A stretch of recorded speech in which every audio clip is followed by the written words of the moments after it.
بچا۔ ہر شخص اپنے کرتوتوں کے باعث گرفتار ہوگا، مگر داہنی طرف والے نیک لوگ جنتوں میں ہوں گے اور پوچھتے ہوں گے، یعنی آگ میں جلنے والے گناہگاروں سے، کہ تم دوزخ میں کیوں پڑے؟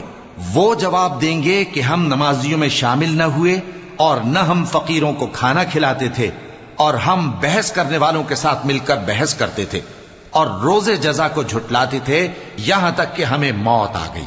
تو سفارش کرنے والوں کی سفارش ان کے حق میں کچھ فائدہ نہ دے گی۔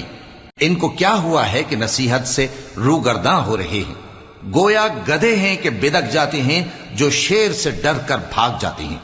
اصل یہ ہے کہ ان میں سے ہر شخص یہ چاہتا ہے کہ اس کے پاس کھلی ہوئی کتاب آئے۔ ایسا ہرگز نہیں ہوگا۔ حقیقت یہ ہے کہ ان کو آخرت کا خوف ہی نہیں۔ کچھ شک نہیں کہ یہ قرآن نصیحت ہے، تو جو چاہے اسے یاد رکھے، اور یاد بھی تبھی رکھیں گے جب اللہ چاہے۔